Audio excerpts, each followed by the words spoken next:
Hello, everyone. It's Tamaro. Thank you for watching the Sumo Tamaki channel. Well, the government has been making big changes, and today, we have economic analyst Mafuchi Masashi here as a special guest. Mafuchi Masashi, please. Thank you for having me. Thank you very much. Taki channel. Today, with the inauguration of a new government, I'm very interested in how this will affect the economy, so I'd like to ask Mafuchi Masashi directly about that. First, let's get straight to the point. As we discussed earlier, stock prices suddenly went up. However, they've been going down a bit. How do you analyze this? Yes, there was a time when the futures market reached 50,000 yen, but the spot market hasn't reached that level yet.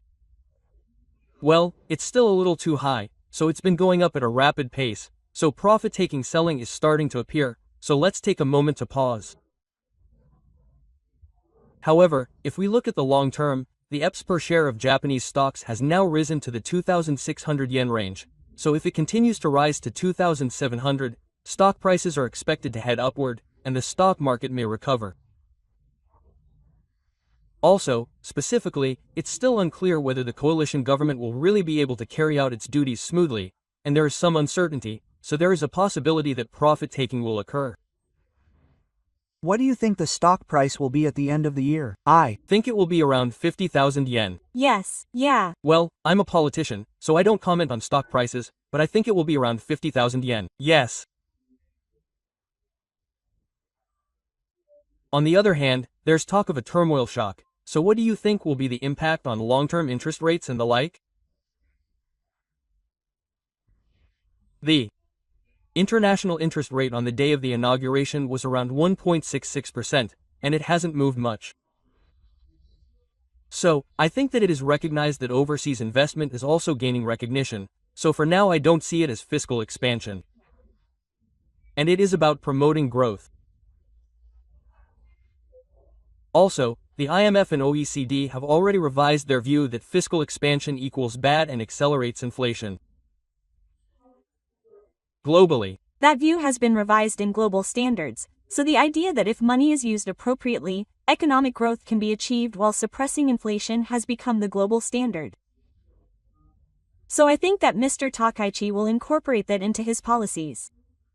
Yes. Well, I also had a lot of discussions with Mr. Takai recently, and it's true that the so-called game to expenditure, or government spending, is basically something that once you spend it, it just stays there and doesn't get damaged.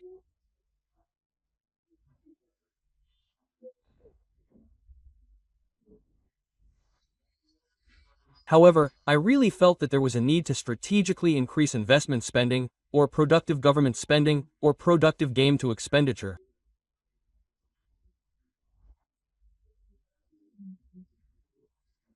So rather than simply pursuing fiscal expansionism, I think the basic idea is to focus on promoting growth and strengthening supply capacity. So I have high hopes and am reassured by that. I still have examples to give, like the time of the Ishii cabinet. But now, if we compare that time with Japan, during the Truss administration in 2022, the inflation rate there exceeded 10% and interest rates were high, so they were trying hard to raise interest rates and tighten monetary policy, and they implemented large-scale tax cuts. In Japan, the current inflation rate is around 3% and interest rates are 1.6%, so the numbers are completely different. And they are telling the Bank of Japan to raise interest rates slowly to some extent, and they are saying that they will implement monetary policy in close cooperation with the government, without pressuring it.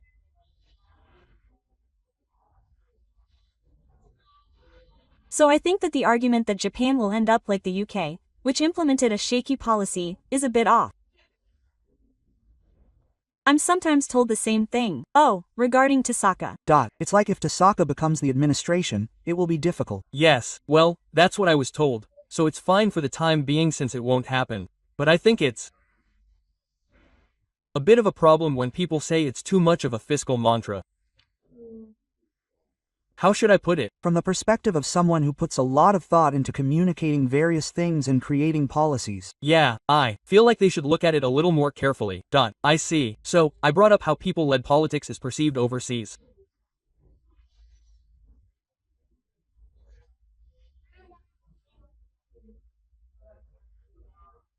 Yes. Edelman Global Advisory, an authority in public affairs, has published a statement that describes people-led politics as pragmatic economics and economic realism, and that it's a very realistic, popular politician. That's right. It's about listening to the final voice and coming up with realistic policies rather than idealism.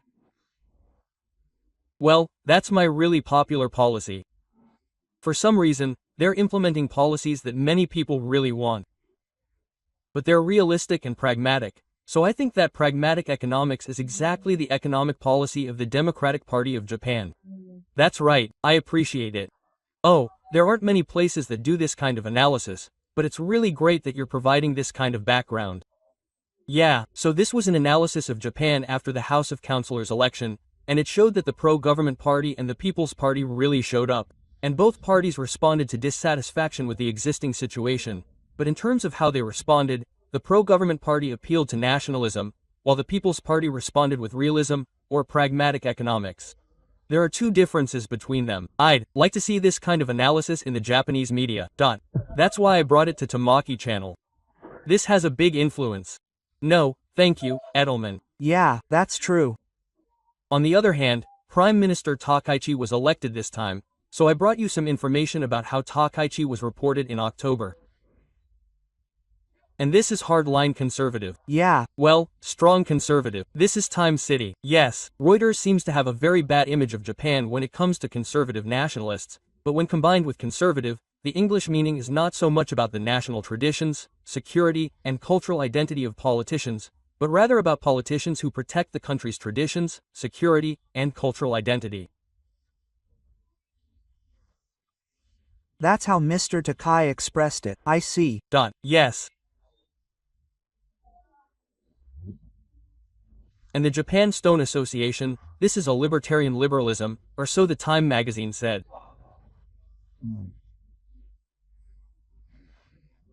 Also, when you look at Reuters, it says that they are working on things like making high school free. Yeah. Well, it's not necessarily the case that they leave everything, like education and healthcare, to the government. Conversely, education has become a bit like big government. So I guess that's a bit of a mix. Yeah. I feel like the system here is a bit ambiguous. Reuters is a format where comments made by Japanese people are spread all over the world, and the famous Nomura thinks so, but how is it being communicated to the world? What does it mean? The Ishin Party is not just a coalition partner with the Takai administration's active fiscal policy and a libertarian reformist mindset, but a reformist party that neutralizes the Takai administration's fiscal stance. This is good from an outside perspective. If you look at the section on bonds, I see, isn't it? Interesting to see Uchi-san's comments written like this and then communicated to the world through Reuters. Maybe that's why they're keeping the fees down. That's how I understand it. So, it can be thought that the inclusion of the Ishin Party is softening what appeared to be Takai-san's extremely active fiscal policy. So, Tama-san, since he's more like Takai-san, working together with the Ishin Party will generally provide some reassurance, but it will also change various breaks, so Taki-san's cooperation is also necessary. I understand, but it's also problematic if the brakes are applied too much. It seems like it would be difficult. Yeah, so maybe it would be good if the people of Japan could play a role in fine-tuning the situation a little bit. That's right. Overseas news is interesting, isn't it? Is it interesting? Question mark. It is interesting. Well, they try to convey things in an easy-to-understand way, so when you cut it off like this, it ends up looking like this. Yeah, that's the analysis of the current situation. I see. Yes, interesting. Yes, so, I sometimes wonder what was lost in the lost 30 years. I had a lot of thoughts about this while I was working as a full-time employee and voting, but up until then, since my 20s, I had been interviewing 100 companies every year and talking to the managers on the ground, and that was my KPI. So, 100 companies was also my KPI? I was doing that. Wow. So, I thought that I needed to know the ground properly. So I did that. Well, since I got cancer, the number of companies I work with has decreased to about 80 per year, but I have always valued listening to the stories from the front lines since my 20s. What I felt during these lost 30 years was that not only did wages not increase, but also that decision-making fell out of the hands of management. During these 30 years, people were unable to make decisions with confidence and entrusted their decisions to third parties. That kind of situation continued, and I think that is why there was no progress. I see. Yeah. Oh, that may be true. You know what they call animal spirits. Well, it's because we have been focusing on carefully selecting growth, such as strengthening compliance, strengthening corporate governance, and strengthening governance from the capital market. I think that these 30 years have been a time when companies have lost their inherent power to develop, invent, communicate, and think. That's right. Of course, since it was deflationary, it was easy to get into a deflationary mindset. So new challenges like that were difficult. So I think the encouragement of managers that is written there is probably very important. Yes. Even now, there are still a lot of internal flows because the generation that has experienced these things firsthand is the ones who are now managers. Yes, it may be difficult for them to feel like, let's go for it. That's right. Now, I've brought you some data on this, such as the accumulation of sales, profits, and cash from corporate statistics.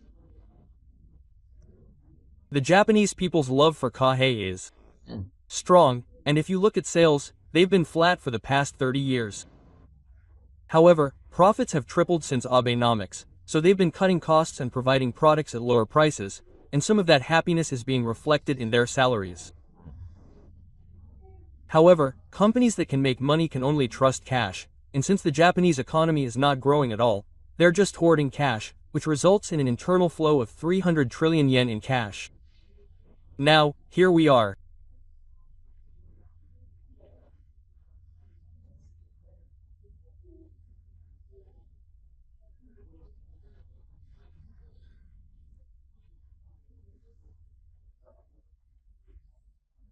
Facing criticism, but from the corporate sector's perspective, they're saying, no, in the midst of all this uncertainty in the Japanese economy, we've been working hard because we thought this was the only thing we could trust, so why are we being criticized for that?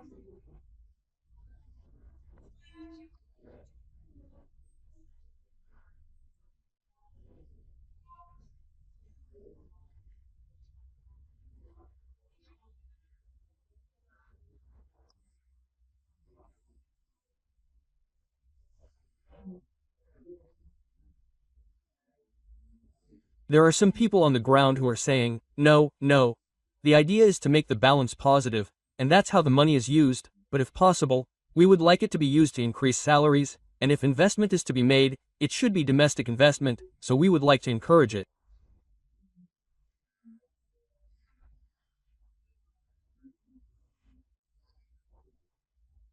One thing we are saying is that if domestic investment exceeds the amount invested, depreciation will be allowed up to 1.6 times. If this is the case, the more investment is made, the less the total burden will be, so it will be a lucky break. We would like to move this money that is not moving. That's right. That's what the North Wind and the Sun were like. I want them to do it with a sunshine policy. Yes, my policy is a sunshine policy. So things like double taxation. Yeah, they won't do anything bad, like internal affairs. That's reassuring. When I actually visit the regions, there are a lot of voices saying that they can't raise prices or wages. But nationwide, wages have been raised by 5%. When you go to the regions, you often hear that they couldn't raise prices this year, or that they couldn't raise wages, or that they tried their best to raise them by 1.5% this year. This is probably the current situation. I'm sure you're watching the Small and Medium Enterprises Crime Prevention Program. Yes, I think you are. The support centers are working hard on calculations and other matters. There is apparently one in every prefecture nationwide, so you can consult with them as many times as you like, consult with them about management decisions, or go to them if you want to raise prices and don't know how to do it. I would like you to use them first. There are support centers in each prefecture, so please feel free to contact them. Also, sometimes it's difficult to get business partners to come to the table when it comes to raising wages. Well, if you refuse to do so, that will come later, but it's difficult, or you don't know how to negotiate. There are business owners like that. Well, to put it bluntly, then they'll say, I'll go elsewhere, and want to be excluded from the deal. Well, I think many people feel that way, but negotiating properly is also required by law, so please feel free to consult us about various things. Yes, and there's also a place called Underwriters Refuge, so various support systems are being put in place for everyone.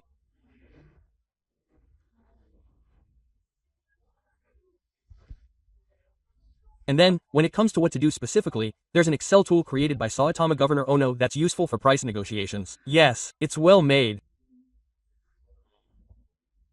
At first, I thought I'd just have a nice meal at a hotel, but Ono-san explained it to me like that was the end of it, and it was written in a way that was very well thought out.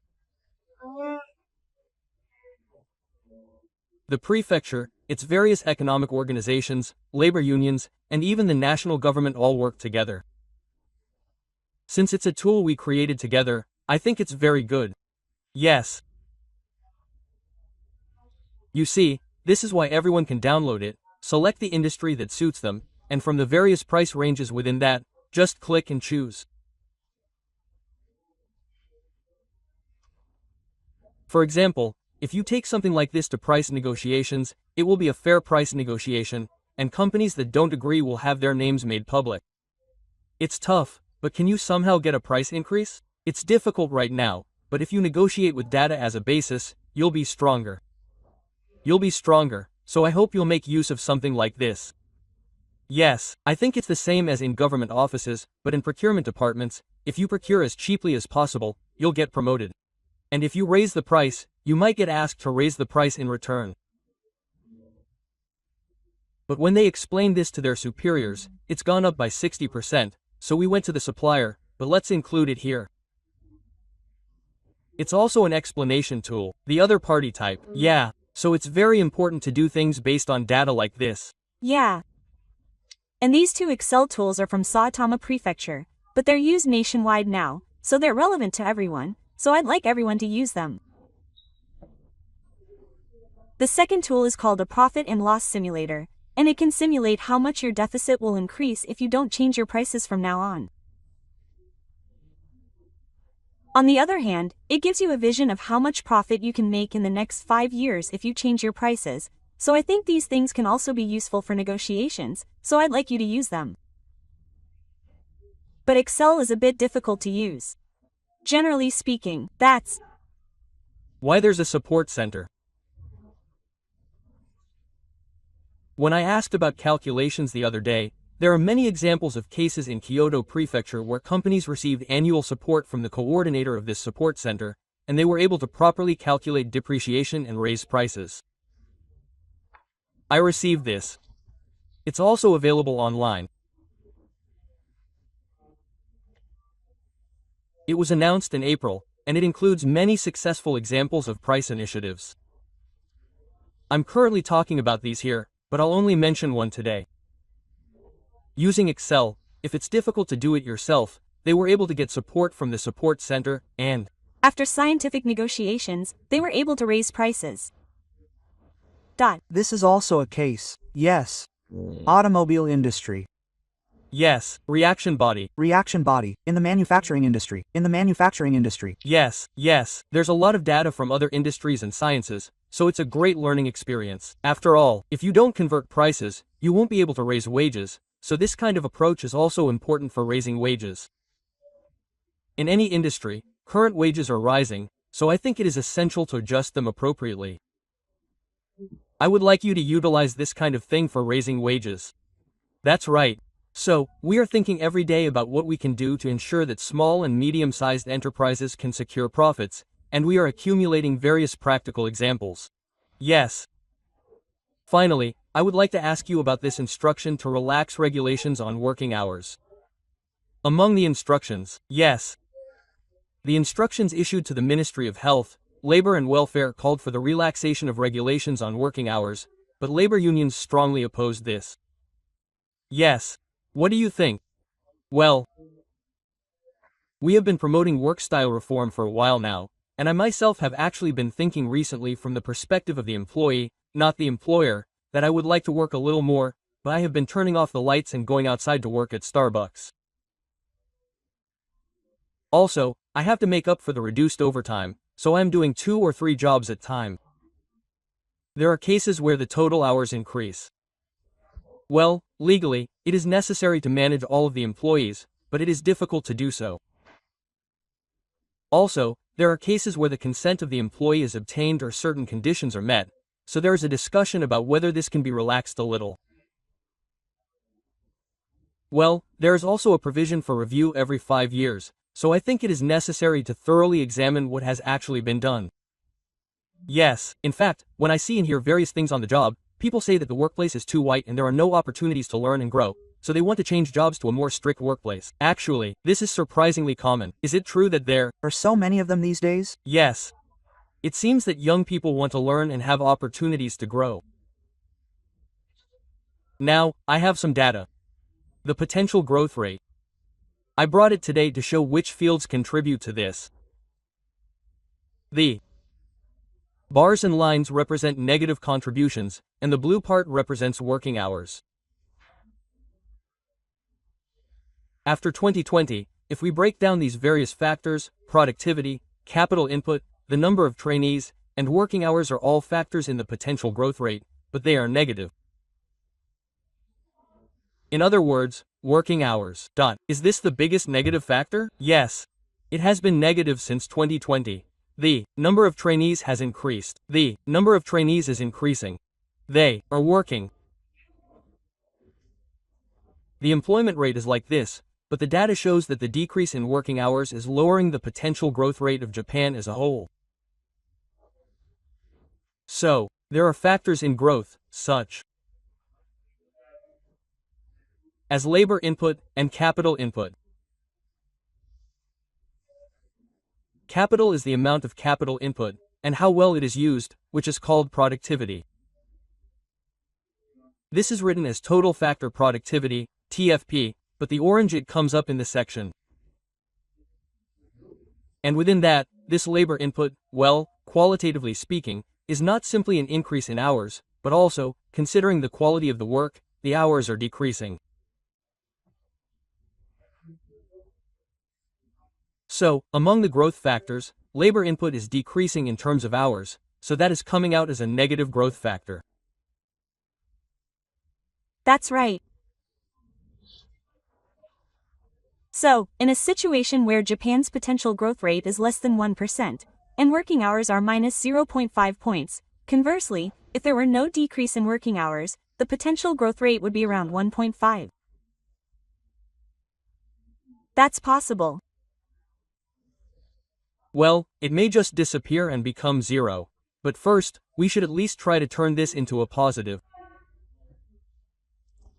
That's right. So, in terms of methods, I think reforms are necessary to pursue ease of work, but at the same time, in English, we need to improve engagement. It's called out-of-work reform. I think we need to carry out this out-of-work reform, so how can we achieve it? Question mark. On the other hand, there are people who are trying to reduce working hours as much as possible. So first of all, we need to properly understand the results of the reforms we've implemented, how things are going on in the workplace, from the perspective of management and workers, and listen to the voices of the people.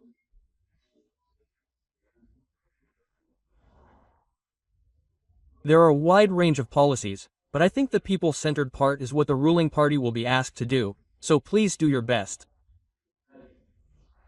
Yes. I think we are the most growth-oriented party. Growth-oriented. Yes. I would like people overseas to remember the DPP as a growth-oriented party. Finally, I would like to ask Masa-san a question. Yes. Well, as I mentioned earlier, regarding fiscal concerns, we have been accused of being the type of people who hand out money by helicopter to overseas investors, but that is not the case. Furthermore, growth is what generates tax revenue and non-tax revenue, and it contributes greatly to fiscal policy.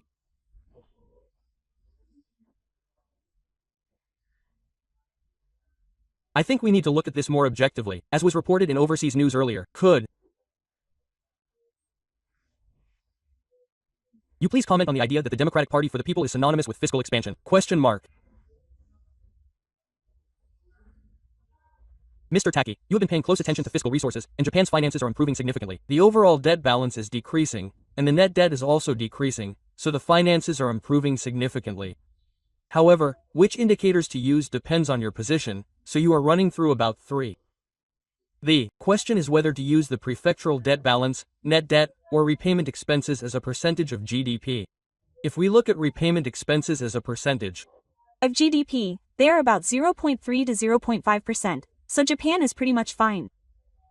However, overseas news reports have mainly been saying that Japan's finances have become very sound and that there has been no consideration for a downgrade in the past few years, so this situation has not been reported much in Japan. Next, Mr. Nagahama's report, the latest one, looks at the absolute value of tax revenue, or how much tax revenue increases when GDP grows. The government sector is thinking of it being around 1.1, but in reality, it has recently expanded to around 2.13. According to Mr. Nagahama's idea, it would be possible to spend around 10 trillion yen on fiscal spending every year from here. I told Mr. Nagahama the other day that the report was excellent. He said that it was written for Mr. Takaichi. I see. So I was very interested. I think it's an important report. The current government has changed the male value from 1.1 to 1.2, but if we look at past performance, it's actually over 2.